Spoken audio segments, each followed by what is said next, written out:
Hello, and welcome back to Hedgehog Storytime, where I read my weird original fiction.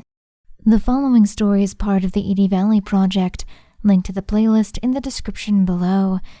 Yes, you have to read them all. No, that is not a request. A request for an episode I've gotten for quite a long time is people wanting to know about Kay. There's a reason I haven't told you about Kay yet. It's because the second arc wasn't really about Kay. Kay was there. Kay was a character. But she was there specifically to get you used to Kay, to get you introduced to Kay, to get you acquainted with Kay. Technically, Kay was in the first arc too, but she was kind of more of a backstory element than anything. Because the third arc is where I wanted people to actually learn about Kay. Because Kay's a very important character. You might not have realized it before now, but she is. So, without further ado, this will fill in a little bit of the cracks. This is Sometimes It Hurts to Remember. Tommy's new tattoos were still bugging him. Kay could see it in the pained expression on his face, the way he avoided turning his neck too much. But finally, the last of them were done. The ones that she'd spent years working on. The ones he was using to cover up his scars. He hated it when she called it that. "I'm not covering them up," he insisted. "I'm turning them into art." "You're just sick of people asking about them." "I'd much rather they ask about my sick tattoos, yes." Despite the pain, he was trying to put on a brave face. He and Ramus had come back to Hethali to help the people there with a plague that seemed to have stemmed from the swampy environment not too far away from one of the villages. But in the process of curing and treating it, Ramus had gotten sick as well. The way the two of them went cavorting about, it was bound to happen sometime. Ramus wasn't young anymore. Even his glorious carpet of chest hair was speckled with flecks of white. Kay wasn't sure what his actual age was, however. The way he held himself, you'd still think he was no more than 30. At first, Kay thought it might be a good lesson for him to slow down a bit. But as the days went on, Ramus didn't get better. On the contrary, Tommy emerged from the makeshift hospital every day looking more tired and upset. Kay should have moved on a while ago. She had a job to do, after all, much to her chagrin. But she couldn't just leave Tommy, especially not when it was looking more and more likely that he would very shortly be without much else in the way of company. Till the last, Ramus helped Tommy treat the rest of the villagers. Maybe in the end it was the overwork that got him more than the plague. For though a good half of the victims recovered, Ramus was not one of them. Kay didn't see him at the last, for obviously the field hospital was quarantined, and for that, she was thankful. She got to remember him as he always was. Tommy, on the other hand, barely left his side the last few days. It must have been terrible. She knew the day it was over before Tommy could even say anything. He emerged into the fresh air and violently ripped the bandana he'd been using as a mask from around his neck. Pulling out a lighter, he then set it on fire before letting it fall to the ground and stomping on it. Then he just stared upwards for a very long time, through the overwhelming canopy above. "Tommy," Kay finally managed after finding her voice. He jumped, but relaxed slightly as he saw her sitting warily on the edge of a stump. He wanted me to tell you that he thought your tattoos were beautiful." Absently, he put a hand to his neck, even though it made him wince a little. Despite herself, Kay almost started crying. Even if she'd never known him all that well, nowhere near as well as Tommy, she'd liked him, damn it. And the old man should have had a couple more good years in him. But she held it back for Tommy's sake. Is he... She couldn't get the rest out. Tommy opened his mouth, but didn't say anything. Just looked away. "Fuck." Kay exhaled. "Fuck, Before she could react further, Tommy wrapped his arms around her. He gripped her so tightly that she thought he might break something.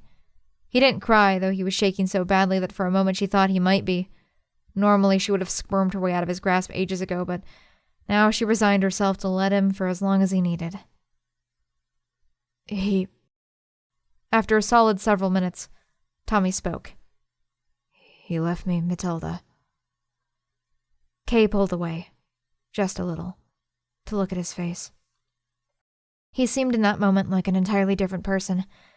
His face was pale, his features sallow, She'd never seen him like this before, but she couldn't help but wonder, was this expression one she might have seen if she'd known him before he'd met Ramus? "Well, of course he did," she said. "You're his son. He certainly wasn't going to leave it to me." "I know that." Kay had been worried that the joke had been in poor taste, but she didn't know what else to do. "I know that," Tommy repeated. "But that's the thing that did it. That just made me realize that he really was going." Kay put a hand on his shoulder, a little awkwardly. He's always been there. I mean, shit, he saved me, Kay. And now if he's gone, what do I do?" It was a selfish, ugly thought, but Kay found that in a way, she was jealous. When her master died, Kay's path was already laid out for her. Continue the trade. Those tattoos weren't going to ink themselves. She was a traveler, yes, but not like Tommy. He could go anywhere, do anything. But she shoved those feelings deep down somewhere she couldn't see them anymore. This was about Tommy. "He was a good man," she said. "He did a lot of good for a lot of people, especially you. I think what you want to do with that legacy is up to you. Ramus wouldn't have given you Matilda if he didn't think you were up to the task. I just don't know if I can go on alone." Kay laughed. "I don't think anyone ever does, Tommy." He hugged her again, and this time her shoulder did get a little wet. Kay patted him on the head, not quite sure if she was doing it right. Damn, she was bad at this. How come that bastard had to kick it and leave this all up to her? Tommy muttered after pulling himself together. "I feel like such a kid asking this, but will you stay with me tonight? In the wagon? I've never really been alone there." Sleeping on a hard floor sounded entirely unappealing to Kay, but she had to be a good person for once. So she nodded. "Of course, whatever you need." Tommy was like a brother to her, so she promised herself that she would not be her for Tommy. Just for tonight.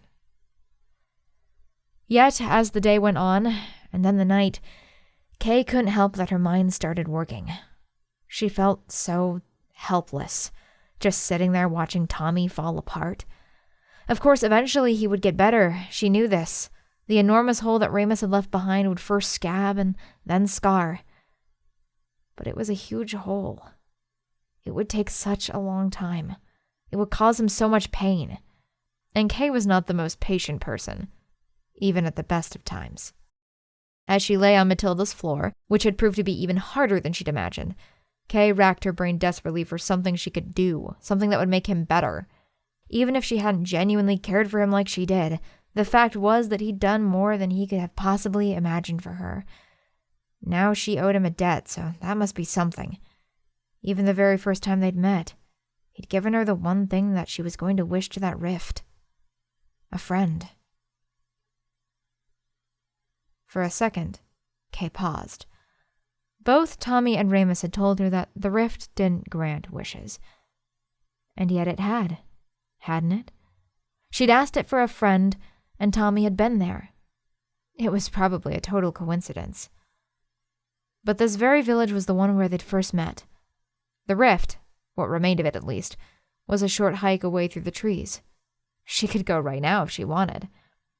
And besides, even if it didn't work, what was the point in living on anyways? What did Kay have going for her?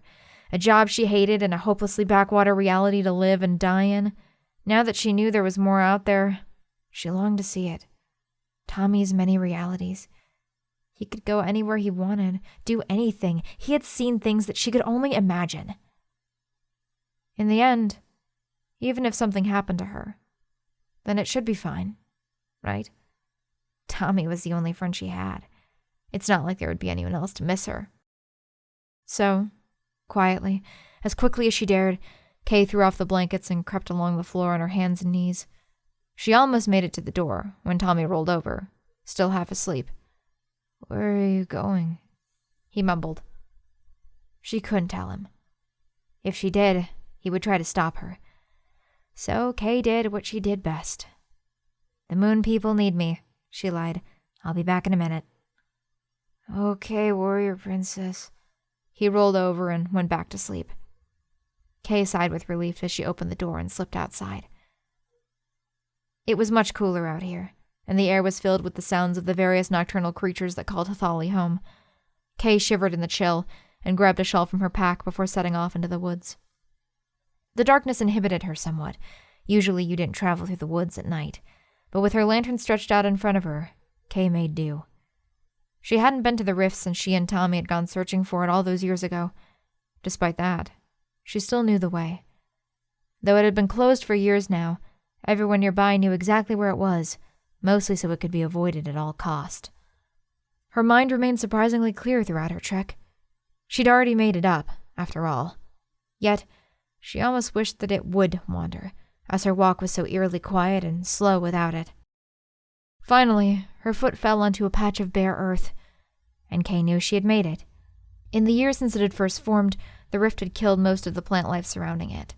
To say that it was closed was a bit of a misnomer. Once a rift formed, it was a very rare occurrence for it to truly vanish. That was how Ramus had explained it, at least. The most anyone could do was keep it small and maintained. Closed, it just meant that it wasn't actively expanding. It was still leaking unreality into Hethali, even if it was small. Rifts were trouble. She'd been told that since she was a child. But rifts were also powerful. She knew that for a fact, so she might as well try. Kay stood in front of it, staring into that hole into some other place. Tendrils of green and purple tangled in her hair and pulled at her clothes. It almost seemed to be beckoning to her. "Make your wish," it seemed to be saying. "Let me grant it for you." Something inside her recoiled, begged her to back away and run all the way back to the wagon and Tommy. But it was small and insignificant compared to the majesty of that other roaring in her ears. Yes, she remembered having this feeling once, so very long ago. The otherness of the cosmos should have scared her as it scared everyone else, but it only served to fascinate her. This was going to work. She could feel it. Kay was going to grant Tommy's wish, and maybe one of her own too. "Please," she whispered under her breath. She wouldn't wish for Ramus to be alive. That was silly. Once you were dead, you were dead. But there was one thing she could wish for him. "Please," she repeated as if the repetition would help. "Let him be happy." And the cosmos told her what she had to do. She'd been prepared for this. Of course she had. Wishes didn't just come true in a vacuum. In order to receive something, she would have to give something. She only regretted not being able to see her wish come true a little. But with only a second's hesitation holding her back, Kay straightened, and one foot in front of the other, she stepped into the rift. Tommy had never been a morning person. It didn't help that he'd had very weird dreams last night. He stood in front of the somewhat yellowed sink in the public restroom of the Smiling Goat, hoping that splashing some water on his face would clear his head. As the world came back into focus, he stared at the tattoos in his neck, swirling in overlapping patterns of black and red. If he really squinted, he could see a singular, ragged line that cut through the pattern. He could feel it, too, if he rubbed his hand along it. The scar would never truly be gone, but Kay had done such a good job at covering it that unless you were looking, you'd never even know it was there. She had been the most talented tattoo artist he'd ever known, and he knew a surprisingly diverse array of them.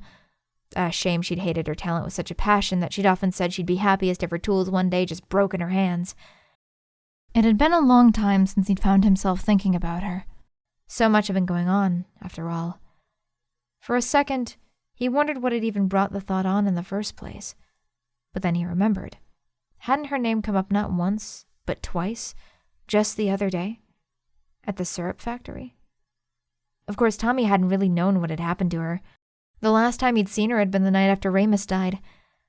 Of course, he'd known she'd been lying when she snuck out of the wagon, for the simple reason that Kay was always lying. And when he'd woken up the next morning, she was still gone. He would have worried more, but Kay sometimes just did things like that. She'd always been a weird girl. Tommy did wish that he'd given her at least a little more thought. He regretted it a little, especially later when he thought about it and realized that she was probably dead. He had a sneaking suspicion of where she'd gone, and the thought did not make him feel very good. He sincerely hoped that she'd thought better of it and decided to just take off, as shitty as that would have been. But somehow, he doubted it. The saddest part was that if she'd just stayed, he was going to ask her to go with him. But wait a second, that's right. She wasn't dead. Hadn't Hodge said as much to him just the other day? She could have just been talking out of her ass, and he hadn't gotten a chance to ask her, considering that just that moment was the one Cindy happened to pick to break him out of there. At least it gave him a little bit of hope. But thinking about Kay made him think about Ramus. It had gotten better with time, remembering him, but there were still moments when he was alone that it caught him off guard. Tommy sometimes really missed his old life with him, and he still didn't know if he was ready to continue on without the old man. Shit, this was not the mood he'd wanted to wake up to. What time was it? Tommy still hadn't quite figured out how to use it, but Cindy had finally convinced him to buy a cell phone. He fumbled with the small buttons on its side, but eventually succeeded in unlocking it. Although somewhat silly, he did have to admit that it was convenient to see the time whenever he wanted. 10:45. The pub went open for several more hours, and Cowell would handle any meetings that Nico had. The great thing about him finally being back was that Tommy didn't have to wake up early anymore. Come to think of it, did Cowell even sleep? Tommy wasn't sure. He'd certainly never seen it. Regardless of certain enigmatic bastards, it was just the right time to take a walk. That would hopefully clear his head. With any luck, it was still early enough that the sticky Midwestern heat hadn't set in yet. It had. Of course it had. Tommy's jacket was wrapped around his waist within 5 minutes of existing under the glaring sun, but still, he persevered. At least the heat of the morning was giving him something else to think about. Unfortunately, Edie Valley wasn't necessarily known for its sightseeing. On top of that, one would think that after everything Tommy had seen, he would find the strip malls and docile neighborhoods to be a major snooze fest. Yet the normality of it all nearly fascinated him. How all these people could just live out their whole lives in this one small suburbia, this one small reality, when there were so many strange things out there to see. He almost admired it. Plus, for him, this was novel. He didn't really think about where he was going until he passed a Starbucks and recalled that it was the one right near his old elementary school. It's not like there was anything in particular in this direction at the moment, but since he was already seemingly taking a trip down memory lane this morning, he might as well finish it off with the grand showstopper. The first thing he saw, of course, was the ever-fading sign of the Dollar Tree on the one side and the slightly more maintained one for the Chicos on the other. From this angle, it looked as if there was nearly no space in between them at all. But there was one. A very important space. Tommy stood in between that Dollar Tree and that Chico's and gazed into the abandoned lot, just as he had from across the street, all those years ago. What grass there was yellow and dried out by the relentless sun, and with little to keep it together, most of the dirt was more like dust at this point. But as Tommy kept staring at it, his eyes slowly widened. He hadn't noticed at first because it just seemed like it had belonged there, but something was very different.